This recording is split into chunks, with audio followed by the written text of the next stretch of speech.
नमस्कार। मंथन में आप सभी का स्वागत है। मैं हूं आपके साथ योगिता सिंह। मंथन में आज मेरे एक गेस्ट बहुत ही स्पेशल है। यूं तो उम्र में वो बहुत छोटे हैं, लेकिन छोटी उम्र में भी उन्होंने बहुत बड़े बड़े कारनामे कर रखे हैं। उन्होंने बहुत ही कम उम्र में अपने आप को एक ब्रांड एम्बेसडर की तरह पेश किया है। वो एक सोशल एक्टिविस्ट हैं, वो एक एनवायरमेंटलिस्ट हैं। उन्होंने आज तक 4000 से ज्यादा वृक्षारोपण कर दिए और सिर्फ पौधों को बोया ही नहीं है, बल्कि वो उसका ख्याल भी रखते हैं। तो जिनका मैं जिक्र कर रही हूँ वो मात्र 13 साल के हैं। उनका नाम है आरव सेठ। आरव सेठ जो है वो इंदिरापुरम के हैं और एक ऐसे बच्चे हैं जिन्होंने सिर्फ एक ही इनिशिएटिव नहीं लिया। और 13 साल की उम्र में तो अब आए ना, इससे पहले से वो बहुत काम कर रहे हैं।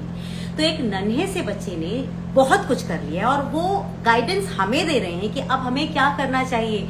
हम जो कि बहुत गैर जिम्मेदाराना रहे हैं अपने एनवायरनमेंट के प्रति, हमें किस तरह से सचेत हो जाना चाहिए, जागरूक हो जाना चाहिए। चलिए मैं आरव जी को इनवाइट कर लेती हूँ ताकि हमें उनसे बहुत कुछ जानने और बहुत कुछ सीखने को मिले। हेलो, वेलकम, नमस्ते। नमस्ते मैम। आप कैसे हैं कैसे आरव मैम? आप? मैं बहुत बढ़िया हूँ, आप मैं ठीक। कैसे हैं? मैं भी बहुत अच्छा हूँ मैम। आरव, मैं आपके बारे में जब पढ़ रही थी ना तो मुझे बहुत शर्म आ रही थी। शर्म इसलिए आ रही थी क्योंकि आपने जितनी कम उम्र में इतना कुछ किया है। मैंने गिन के 4-5 पौधे बोए होंगे आज तक, मैं 4-5 भी शायद ज्यादा बोल रही हूँ। और आपने 4000 से ज्यादा वृक्षारोपण किया, उनका ख्याल भी रखते हैं आप। ये एनर्जी कहाँ से आती है आपके अंदर? मैम ये एज एन एक एनर्जी नहीं पर एक मोटिवेशन है, कि जिससे कि हम ज़्यादा से ज़्यादा कर सके अपने एनवायरनमेंट के लिए। हम्म। क्योंकि अभी जैसे हम देखते हैं कि क्लाइमेट चेंज आ रहा है, ग्लोबल वार्मिंग के इफेक्ट्स जो हो रहे हैं, तो ये बहुत ही हाँ। हार्मफुल है। और जब मैंने पहली बार इन सब चीज़ों के बारे में सुना था, तब मुझे बहुत डर लगता था कि कहीं मेरी जो फैमिली है वो इसके विक्टिम्स ना बन जाए। तो फिर इसकी वजह से मुझे एक्शंस लेने के लिए बाउंड होना पड़ा। और फिर मैंने ये एक्शंस लिए और ये एक मोटिवेशन की तरह है कि मुझे करना है। और और एक ये as an feeling of lack of better climate की तरह है कि बहुत ही अभी हमारा अच्छा क्लाइमेट नहीं है, तो उसको अच्छा करने के लिए मुझे ये सब एक्शंस लेना है, तो इसलिए ये। मुझे लगता है जब आप 8 साल के थे और आपने शायद तब से ही आपने सिंगल यूज प्लास्टिक जो है वो भी अपने घर में ही बैन करवा दिया। बहुत बड़ी बात है कि 8 साल के बच्चे के बारे में जो आप कह रहे हैं वो परिवार के सारे लोग मानते भी थे उस टाइम। वो 8 साल की उम्र में ऐसा क्या क्लिक हुआ था आपको? क्या कोई आपने न्यूज ऐसी सुनी थी? ऐसा क्या हुआ था या स्कूल में कुछ पढ़ाया गया था? एक्चुअली मैं एक कंप्यूटर पर एक टीवी शो देख रहा था, तो उस पर हम्म। एक दो तीन टर्म्स आए कि क्लाइमेट चेंज और ग्लोबल वार्मिंग। तो फिर मैंने जब इनको देखा तो फिर मैंने उनको सुना तो मुझे लगा कि ये क्या है। तो मैंने जब इनके बारे में रिसर्च करी तो मुझे लगा कि हम कितना डिस्ट्रक्शन कर रहे हैं और हम कैसे अपने इन्वायरमेंट को हानि पहुंचा रहे हैं। तो हम मतलब हमें इन्वायरमेंट है तभी हम हैं। तो फिर इसलिए मैं मुझे ये क्लिक करा कि मुझे कोई एक्शन लेना पड़ेगा, हम्म। तभी मैं इस ग्लोबल वार्मिंग और क्लाइमेट चेंज को टैकल कर पाऊंगा। और मैंने सोचा कि मैं घर के साथ शुरू करूं, क्योंकि जब भी चीज़ आप कोई अभी बड़ा रेवोल्यूशन लाना चाहते हैं वो घर के साथ ही स्टार्ट होता है। और वैसे ही वेरी मैंने गुड। अपना सिंगल यूज प्लास्टिक बाइकआउट करने के लिए करके शुरू करा। That's so nice. देखिए, आपकी खेलने कूदने की उम्र, इस उम्र में बच्चे बहुत शरारत करते हैं, घूमते फिरते हैं, दोस्तों के साथ फ्रीक आउट करते हैं। पर आपके दोस्त आपके साथ फ्रीक आउट के बदले वृक्षारोपण करते हैं। आपने उन्हें कैसे मनाया कि वो आपके साथ मस्ती करने की बजाय ये वाली मस्ती करे?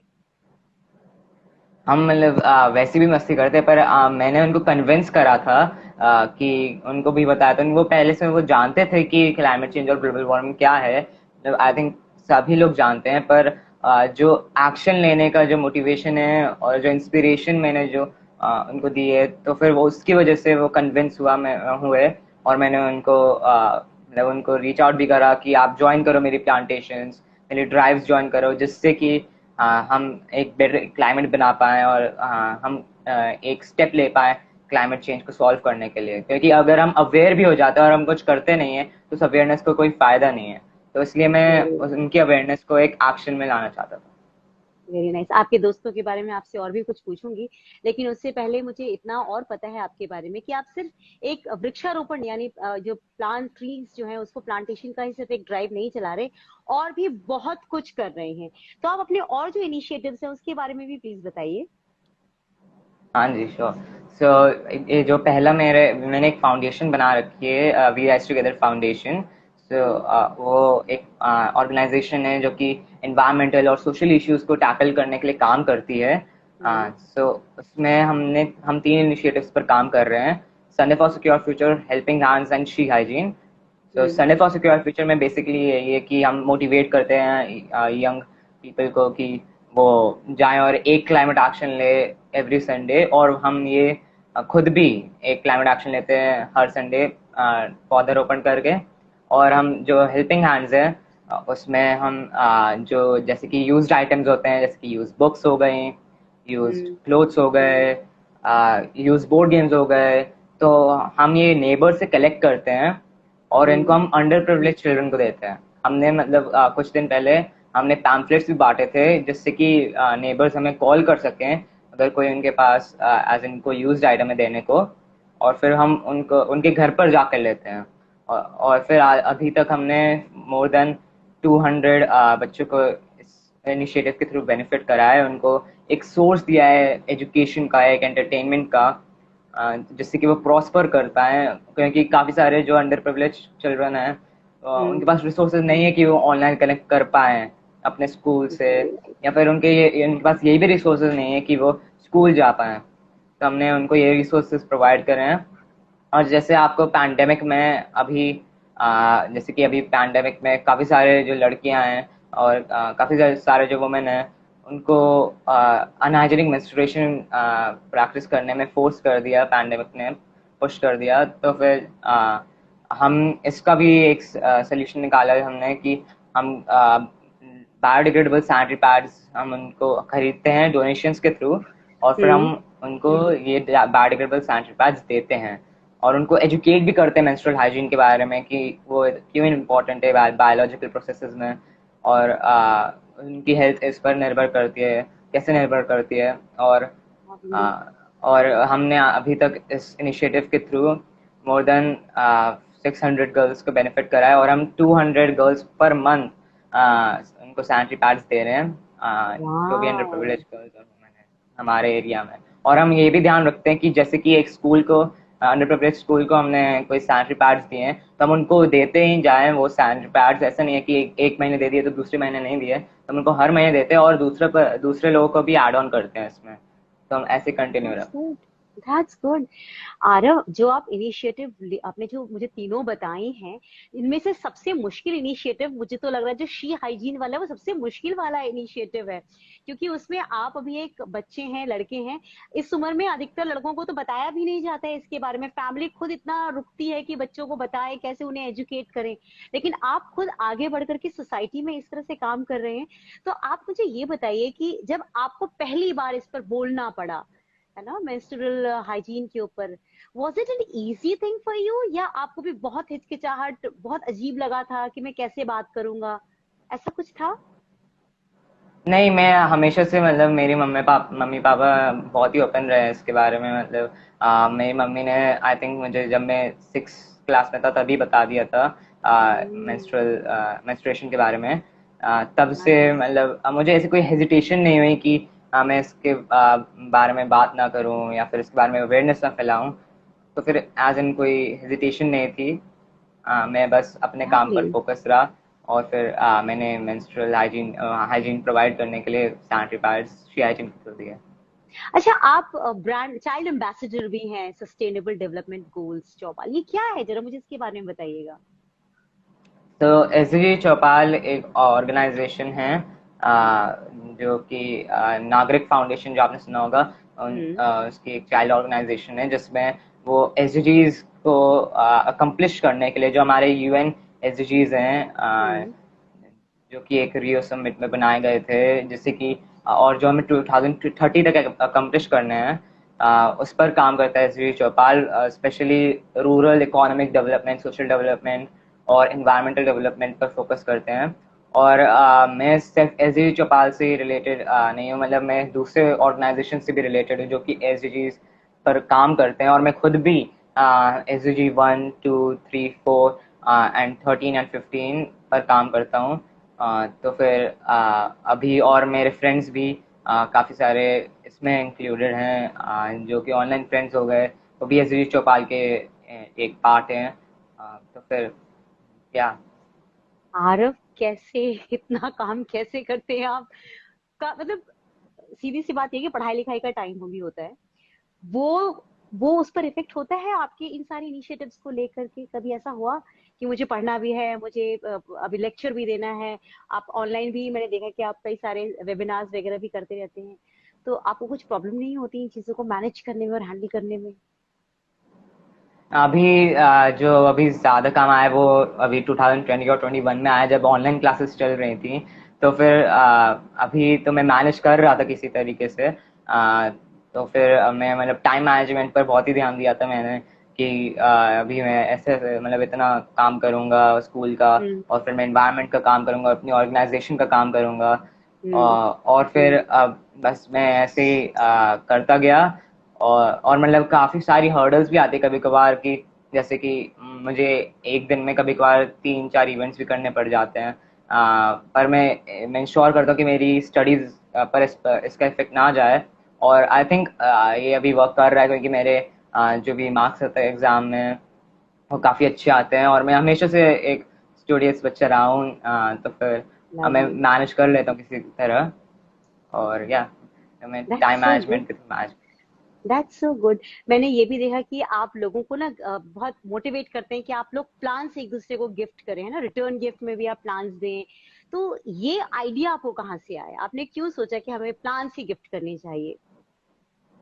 हाँ, तो हम जैसे देखते हैं कि यूजुअल बर्थडेज पर हम क्या करते हैं कि जैसे कि हम गिफ्ट दे देते हैं। तो कोई प्लास्टिक गिफ्ट होता है, या फिर वो गिफ्टिंग रैपर में जो रैप होता है वो प्लास्टिक का बना हम्म। होता है। और फिर हम्म। इसकी वजह से काफ़ी सारे चीज़ें जो होती हैं मतलब जो प्लास्टिक की होती है वो बहुत ही हार्म करती हैं। तो मैं सोचता था कि मतलब instead of using these plastic rappers, कि मुझे कुछ इनोवेटिव प्लान लाना चाहिए कि जैसे कि काफ़ी लोग इंस्पायर हुए हैं, और जो कि बहुत लोगों को क्रिएटिव लगे कि हाँ हम्म। हम भी ऐसे कर सकते हैं। क्योंकि जो हम्म। यूजुअल गिफ्ट्स होते हैं वो ज़्यादा मतलब आज इन लोगों को क्या लगता है कि पेन दे दिया, लाइक जस्ट टॉयज दे दिए। पर हम्म। मैं जो देता हूँ वो प्लांट होता है, और वो हमेशा मतलब आपके बर्थडे से लेकर आपके मे बी आपकी डेथ तक वो मतलब आपके साथ रहेगा अगर आप उसकी टेक केयर करेंगे। और फिर वो एक लाइफ लॉन्ग गिफ्ट बन जाता है आपका, जो कि आपके साथ हमेशा रहे। तो फिर ऐसे इनिशिएटिव से काफ़ी सारे लोग इंस्पायर हुए। और अभी काफ़ी सारे मेरे जो फ्रेंड्स हैं वो भी हम्म। अपने बर्थडेज पर रिटर्न गिफ्ट पर यही प्लांट्स देते हैं। जैसे कि काफ़ी सारे प्लांट्स देते हैं, अपने रिलेटिव्स को भी प्लांट्स देने लग गए हैं। और फिर मैंने आज तक अभी तक 3500 प्लांट्स डिस्ट्रीब्यूट कर चुका हूँ। मैं काफ़ी सारे लोगों को, और मैं इवेंट्स पर भी डिस्ट्रीब्यूट करता हूँ, जैसे कि अभी एक जैसे हम्म। गांधी जयंती हो गई, या फिर कोई भी दिवाली हो गई, या फिर ऐसे फेस्टिवल्स पर हमने एज एन डिस्ट्रीब्यूशन का भी पहले प्लान करते थे कोविड से पहले, कि जहाँ पर हम हम्म। काफ़ी सारे plants like hundreds of plants रखते थे वहाँ पर, हम फ्री में देते थे वो प्लांट्स को। तो फिर वाह। ऐसे और हम ऐसे मतलब मैं ऐसे ऐसे करते करते मोर देन 3500 प्लांट्स डिस्ट्रीब्यूट कर चुका हूँ। और या अब ये एक मोटिवेशन की तरह है मेरे लिए भी कि मैं और भी प्लांट्स डिस्ट्रीब्यूट करूँ, और मेरे फ्रेंड्स मुझे भी अब डिस्ट्रीब्यूट करते हैं सब प्लांट्स। मुझे बहुत अच्छा लगता है कि मेरे फ्रेंड्स मुझसे इंस्पायर होकर ये सब कर रहे हैं। और या very beautiful, very nice, very inspiring. अच्छा आरव, एक चीज बताइए, जब आपने ये स्टार्ट किया, क्योंकि प्लांट्स प्लांट्स लगाना, प्लांटेशन, ये सब फ्री ऑफ कॉस्ट नहीं होता है ना। आपको इसके लिए पहली बात पौधे खरीदने होते हैं, उसके अलावा आपको कई जगह तो परमिशन लेनी पड़ती होगी कि क्या हम यहाँ प्लांटेशन कर सकते हैं, क्योंकि हर जगह आप प्लांट्स तो नहीं उगा सकते हैं। ये जो प्रोसीजर है, इसे आप कैसे मैनेज करते हैं? हाँ, तो मेरे पेरेंट्स जो हैं वो इसमें काफ़ी सारी हेल्प करते हैं, मतलब एज इन परमिशन के लिए, मतलब जैसे कि हमें ज़्यादा परमिशन की रिक्वायरमेंट नहीं होती, क्योंकि जब भी हम प्लांट्स लगाते हैं तो फिर हम जैसे कि एक डिवाइडर्स पर लगाते हैं, कुछ जो पार्क्स होते हैं तो वो गार्डनर की परमिशन से लेकर लगाते हैं। और डिवाइडर्स पर एज इन कोई अथॉरिटी कहती नहीं है कि आप मत लगाओ, हम लगा लेते हैं। और अभी भी जो प्लांट्स जो मैंने 2019-18 में लगाए थे डिवाइडर्स पर, तो बहुत ही अच्छे चल रहे हैं। तो एज इन कोई अथॉरिटी की जरूरत नहीं पड़ती है, पर अगर जहाँ पर पड़ती है तो वहाँ पर मम्मी मेरे जो पेरेंट्स हैं वो हेल्प कर देते हैं। लाइव में आपके पापा मम्मी जुड़े हुए हैं हमारे साथ? लाइव में है क्या वो लोग? या वो मेरी मम्मी पापा और दोनों जुड़े हैं लाइव में। दोनों हैं? उनको जोड़ू मैं लाइव में? मतलब पूछे हाँ, आपके अगर आप साथ, जो पूछूं? आपके घर, आपके साथ घर में है क्या कोई? हम दोनों यहीं बैठे हैं मेरे मतलब दूसरे रूम में। दूसरे रूम में बैठे हैं? जरा एक बार बुला लो उन्हें। लाइव में जोड़ने से अच्छा आपके साथ ही बैठा लेते हैं, जरा उनसे भी पूछ लें कि उनको कैसा लगता है आपके साथ। अगर आप लोग आरव के पेरेंट्स, अगर आप लोग मुझे सुन रहे हैं तो आप लोग प्लीज आरव के पास आ जाइए, है ना? हाँ लेट देम मैं, कम एंड सिट। नहीं, बैठो बैठो, वो आ जाएंगे। अगर वो लाइव पे सुन रहे हैं तो वो आ जाएंगे, मिलने आ जाएंगे हम लोगों से। हाँ आ रहे हाँ हैं? हाँ, I hope they come. I think शायद आ रहे हैं। शायद आ रहे हैं ना, अच्छी बात है। एक बार जरा आए तो मुझे पता चले उनके बारे में। अच्छा आरव, जैसे वो आए ना तो उन्हें अपने पीछे बैठा लेना, ताकि थोड़ा सा वो उन लोगों को भी मैं देख सकूं, हाँ, और आपको भी मैं देख सकूं। और आपके फ्रेंड्स नहीं आए आपके साथ आज लाइव में? मैं सोच रही थी कि वो हाँ लोग वो भी मैं, आते। हाँ वो मैं अभी आ गए मम्मी पापा। आ गए? हाँ उन्हें प्लीज बिठा लो अपने हाँ साथ। हाँ, जब एक मिनट, वो अभी सीट ला रहे हैं। कोई प्रॉब्लम नहीं। अगर दिक्कत है तो मैं उन्हें लाइव में भी जोड़ सकती हूँ, अगर वो अपने अपने मोबाइल से करना चाहे तो आई कैन ज्वाइन देम, अगर उनको कोई नहीं नहीं, वो दिक्कत है तो। यहाँ पर आ रहे हैं आ गए? एक्चुअली, वो फिर ठीक उन्होंने है, देख के आ फिर रहे ठीक है। हैं। हाँ आपके देखिए बहुत सारे फ्रेंड्स भी हैं, कोई विशाल सिंह जी हैं, वो हेलो कह रहे हैं, हेलो विशाल। और हाँ, भी बहुत सारे काफी लोग सारे हैं। मेरे ऑनलाइन फ्रेंड्स भी हैं। हाँ, हाँ आपके फ्रेंड्स आ रहे हैं, जा रहे हैं, आ रहे हैं, जा रहे हैं, कमिंग एंड गोइंग। हाँ, दैट्स गुड, दैट्स या गुड। मेरी हेलो मम्मी को भी। Ma'am. Hello ma'am, how are you? हाँ हाँ, अच्छा, आवाज नहीं जा रही है हाँ। Hello ma'am, hello. कैसी हैं आप? Hello. I am good ma'am. You are thank you. Good? मुझे मुझे ये टैलेंटेड बच्चा देख के लगा कि इनके पेरेंट्स से भी मुझे जरूर बात करनी चाहिए, है ना? आप यस, लोगों की मेक वजह प्राउड से ऑफ अस। आरव, यस, आप लोगों की वजह से आरव इतना कुछ कर पा रहा है। आरव बाकी बच्चों से कितना डिफरेंट है? मतलब जिस तरह से ये इनिशिएटिव्स लेके काम कर रहा है, तो मुझे लगता है कि क्या ये आम बच्चों की तरह शरारती और वो बाकी सारी चीजें करता है, आपको तंग करता है, या बिल्कुल सीरियस सा बच्चा है ये? नहीं करता है, लेकिन मुझे ऐसा लगता है इसकी जो शरारत वाली एज है ना वो थोड़ा लेट आई। ये अब ओ। जब टीनेज में आ गया है तो अब ज्यादा शरारती हो गया है। अच्छा। पहले नहीं था, पहले बहुत मतलब वैसे भी ये बहुत ओबीडियंट चाइल्ड है। चाहे आप टीचर से ओ। पूछ लें, इसकी किसी से भी पूछ लें, हमसे हम तो कह ही रहे ओबीडियंट है। तो तो ये मतलब बचपन में इतने कोई इसने कभी शरारतें ज्यादा मतलब नहीं करता था। मतलब ऐसा अच्छा। नहीं था कि मतलब एक जगह बिठा दो बैठ गया, ऐसा नहीं, बट कभी उसे तंग नहीं किया।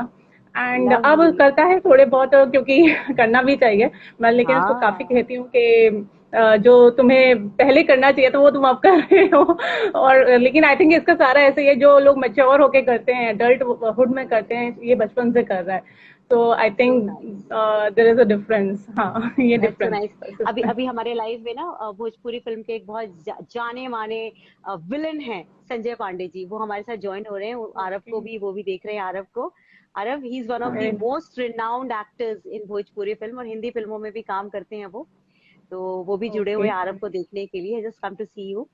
अच्छा मैम, एक बात और मुझे बताइएगा आरव के बारे में। आरव ने जब ये इनिशिएटिव प्लान किया था, शुरू किया था, तो आप लोगों को पता था कि आरव इतना आगे बढ़ेगा, इतना कुछ करेगा?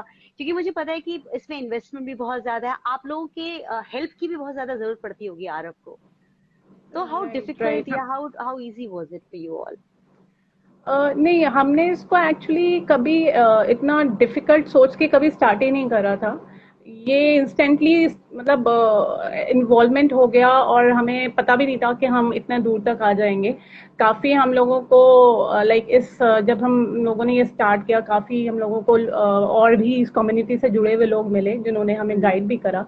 सो धीरे धीरे ग्रेजुअली मतलब हुआ ये सब। मतलब कभी हम लोगों ने सोचा नहीं था कि आरव इतना इन्वॉल्व हो जाएगा।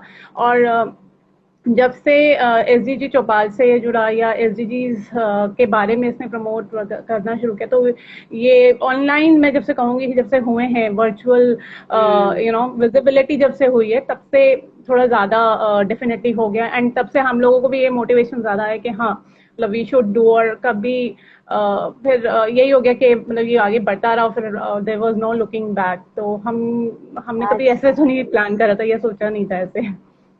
That's so nice, so nice. अच्छा, आरव के पापा कहाँ हैं? अब आप लोगों ने असल में हेडफोन लगा रखा है, एक आरव ने, एक आपने। अब उनके पापा को मेरी तरफ से आप हेलो बोल दीजिएगा और थैंक यू डेफिनेटली इज बोलिएगा। वाचिंग। थैंक यू बोलिएगा। डेफिनेटली, बिकॉज उनका काफी बड़ा सपोर्ट रहता है। Yes yes. या पेरेंट्स जो है बच्चों की बैकबोन होते हैं, and it's such a lovely moment to see the parents also supporting the child. और आरव, तुम तो वंडर बॉय हो ही, है ना? कीप ग्रोइंग लाइक दिस, और अपने इनिशिएटिव को कभी छोड़ना मत, जिस तरह से आगे बढ़ रहे हो, keep growing. Ma'am, thank you so much. Thank you very thank very you, much thank you, ma'am, and please thank you keep ma'am. Supporting your child, क्योंकि मुझे लगता है कि आपको देख करके हो सकता है और भी बहुत सारे पेरेंट्स अपने बच्चों को इसी तरह से सपोर्ट करेंगे। और हम सिर्फ ग्लोबल डेफिनेटली, वार्मिंग की बात करते रहे हैं, लेकिन आपने एक्चुअली अपने बच्चे को सपोर्ट करके ना इस चीज में हेल्प किया है कि वो हमारे आने वाली जनरेशन के लिए is going to work harder. That's so good. Definitely, and I really request to parents के जो बच्चे इसमें इन्वॉल्व होना चाहते हैं तो they must support their child. Yes क्योंकि हमने देखा है कि काफी सारे मतलब फ्रेंड्स आरफ को ज्वाइन करते हैं फॉर सम शॉर्टर टाइम, क्योंकि उनको इतना सपोर्ट नहीं मिल पाता, they can yes not come alone yes to the drive and all. तो डेफिनेटली एक पेरेंट्स का हार्डवर्क होता है उसमें, but they need to support their kids. Thank you. Ma'am, आपको देख करके मुझे लगता है कि पेरेंट्स जो हैं वो जरूर सपोर्ट करेंगे। और Aarav, you are a wonder boy, और आपने जो अपना नाम कमाया है, मुझे लगता है कि आने वाले टाइम में आप और भी अच्छा काम करेंगे और भी अच्छा नाम कमाएंगे। I wish you all the best. और आपके जितने फ्रेंड्स हैं ना, अपने सारे फ्रेंड्स को बोलेगा कि मैंने उनको हेलो बोला है और नमस्ते बोला है, थैंक यू बोला है उन सबको, कि वो आपके साथ कंधे से कंधा मिला करके खड़े रहते हैं। And it's really thank really really so good. अपने फ्रेंड्स को जरूर थैंक बोलेगा, ठीक है? उनको थैंक यू बोलेगा यू। मेरी तरफ से। एंड आरव, चलते चलते कोई एक ऐसा message would you like to give to the society, to children of your age? हाँ, मैं ये मैसेज देना चाहूँगा कि जब भी हम मतलब क्लाइमेट चेंज और ग्लोबल वार्मिंग के बारे में पढ़ते हैं और जब हम देखते हैं कि कितना ज़्यादा डिस्ट्रक्शन हो रहा है, कि मतलब कि हम जैसे wild Fyers squares of kilometres hectares को जैसे मतलब फॉरेस्ट को जला देते हैं, और जैसे कितने बड़े ग्लेशियर्स मेल्ट हो रहे हैं, कितने बड़े ग्लेशियर्स टूट रहे हैं, और फिर कितनी सारी नदियाँ सूख रही हैं। तो फिर लोग सोचते हैं कि हम क्या कर सकते हैं, क्योंकि ये तो इंडस्ट्रियल स्केल पर जितना सारा डिस्ट्रक्शन हो रहा है उसकी वजह से हो रहा है। और ये तो मतलब गवर्नमेंट का काम है, और हम तो मतलब इसमें कुछ कर ही नहीं सकते हैं। पर मैं ये कहना चाहूँगा कि हम सब में एक पावर है कि हम पूरी दुनिया को चेंज कर सकते हैं, पर जो इस पावर को हमें बस यूटिलाइज करना है एक राइट डायरेक्शन में। क्योंकि जब तक हम खुद से थोड़ा एक्शन लेना नहीं स्टार्ट करेंगे, तब तक हम उतनी ऊंचाई पर भी नहीं पहुंच पाएंगे कि हम एक इंडस्ट्रियल स्केल पर भी इस डिस्ट्रक्शन को स्टॉप कर पाए। तो मेरा यही मैसेज रहेगा कि आपके अंदर वो पावर है कि आप इस क्लाइमेट चेंज को स्टॉप कर पाएं, और आप उससे ही राइज करेंगे एक इंडस्ट्रियल स्केल पर स्टॉप करने को भी। Beautiful beautiful. आपने जो बात बताई, जो मैसेज दिया है, वो सब तक जरूर पहुंचेगा। आपने कुछ अपने फ्यूचर के लिए भी सोचा हुआ है? What next? ये 3 ड्राइव तो आपके चल रहे हैं, और भी कुछ सोचा हुआ है आपने? हाँ, तो अभी मेरा जैसे कि एक गोल है एंटरप्रेन्योर बनना। तो फिर मतलब एक तरीके से मैं उसी पाथ पर हूँ कि मैं अभी एक फाउंडर हूँ वी राइज टुगेदर का। और फिर मैं अभी मैनेज कर रहा हूँ अपनी ऑर्गेनाइजेशन को। तो फिर like in a way it is like a business, it is a non profit business. Wow. So हाँ, तो फिर मतलब मुझे नॉलेज मिल रही है उससे कि हम डील्स कैसे कर सकते हैं, और भी सारी चीज़ें कैसे कर सकते हैं जो कि बिजनेस में आती हैं। पर और मेरा ये भी गोल रहेगा कि मैं इस ऑर्गेनाइजेशन वी राइज टुगेदर को और भी ऊंचाइयां पर ले जाऊं, और भी इसको फेम लाऊं, और इसका वर्क शो करूं पूरी दुनिया को।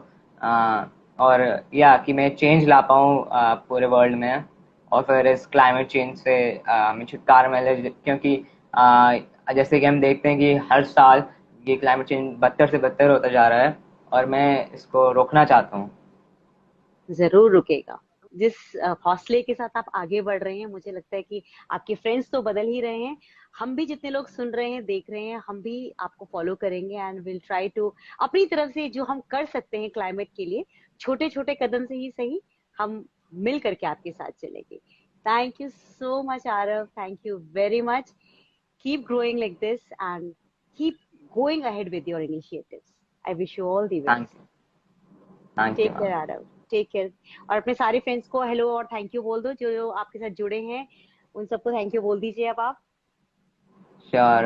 हाय एवरीवन, आप प्लीज आपने thank you for watching this live. और मैं मैम आपको भी थैंक यू बोलना चाहूँगा कि आप इतना अच्छा Pleasure. शो, आपका मंथन है, वो बहुत ही अच्छा शो है आपका, और आप इतने सारे पर्सनालिटीज को दिखाते हैं, उनकी स्टोरीज लाते हैं, उनके इंटरव्यूज करते हैं। Thank you ma'am. Thank you. असल में आप जैसे लोगों से ही मुझे मोटिवेशन मिलता है कि मुझे आप लोगों का इंटरव्यू लेना चाहिए, because I learn a lot. मंथन का मकसद ही ये है कि कुछ सीखो और कुछ दुनिया तक भी पहुंचाओ। तो I have learn something from you and I just wish you all the best. Thank you Aarav, thank you for being here. Bye bye, thank take you, care, bye ma'am, take care, bye everyone who watching. Bye. Yeah bye bye. Thank you all for watching our show. और जिस तरह से आरव ने बहुत सुंदर बात कही है, अपनी प्लांटेशन ड्राइव के बारे में बात की है, साथ में उन्होंने बात की ग्लोबल वार्मिंग से बचने के लिए हमें क्या करना चाहिए, आप लोग प्लीज उसको फॉलो कीजिए। जब छोटा बच्चा ये सब कुछ कर सकता है तो आप और हम क्यों नहीं कर सकते हैं। Shikha ma'am, thank you so much. और आरव के पिताजी, अगर आप हमारा प्रोग्राम देखें तो thank you so much for all your efforts. और ऐसे ही बच्चे हमें और भी चाहिए, क्योंकि हमारी इसी जनरेशन, जो आने वाली जनरेशन है, इसके लिए ही हमने कुछ अच्छा नहीं छोड़ा हुआ है। हाँ Suket sir, there you are, thank you so much. और आई जस्ट विश कि सब लोग सुकेत जी और शिखा जी की तरह अपने बच्चों को प्रमोट करें, ताकि वो लोग इस सोसाइटी को बेहतर से बेहतरीन बनाने में सहयोग दे सके। Thank you all for watching our show. Thank you very much.